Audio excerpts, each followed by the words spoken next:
So, what's the biggest challenge in making this movie, but especially in action movies in general, for your opinion? You know, the biggest challenge in action movies is like finding something that you can hang your hat on that's not related to the action itself, but actually wants you to go on the ride.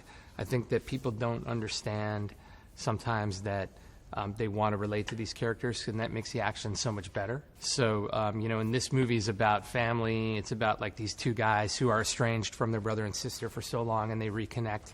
And, you know, the moral of the story is like it shouldn't take a world-ending virus to, you know, get you to call your brother or your sister. So having characters that you care about and relate to makes all that stuff they do in the McLaren or all hanging off a helicopter mean something, because they're characters you know you want to win and you want to survive. So it's basically two movies together. One is the script and one is the part of the action. Yeah, the action needs to support that, what I just talked about, in terms of like it needs to define the characters, it needs to move the plot forward, and it can't all just be a spectacle, because those movies, they fail and people don't maybe understand why they're detached.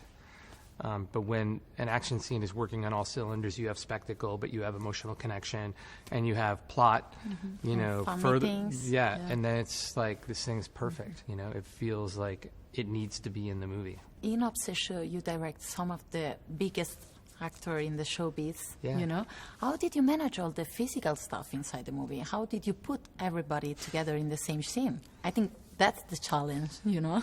It is. I think, but, you know, Dwayne and Jason are both very savvy, and they've been in the business a long time, and they're both really game to do their physical action. So it was really fun to work with them, because me coming from a stunt background and action background, I have a little bit of street cred with them, and if I say they can do it, they'll maybe have more trust in me than a different director. Because I know they can physically do it. I coordinated stunts, I performed stunts, and and I also push them, you know, sort of in a way like, do this, you can do this, trust me, you know, as opposed to they may not have had the trust with another director who didn't know action as well. But did you have a special camera to capture both together? Oh, because of their size? Yeah, we had to use a wide-angle lens, yes. You mentioned before you were the stunt double for Brad Pitt 5 times. And did you see Once Upon a Time in Hollywood? I mean, did. It's funny. It is. Yeah. Did you inspire Tarantino for the story? No, you know, I think he's portraying a stuntman from a different era, and but I do get asked that question a lot. You know, look, he's got.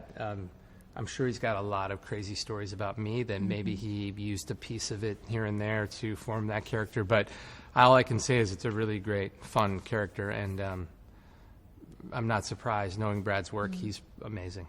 Would you like to do a movie like that? I would, yeah, and I'd love to work with Brad. As an actor, maybe. Oh, as an actor. Portray a stuntman? Yeah. Yeah, there you go. You know, my grandfather was a stuntman for the first Ben-Hur, and he always told me this incredible story from the set. I don't know if you have some funny story to tell me during, you know, shooting this big movie, or maybe as a stuntman. Oh. Yeah? I have plenty, but they're just going to get me in trouble. So, like, I have plenty, and some involve Brad Pitt. We need a movie for that. Yes, we need a whole movie of my stunt stories on set.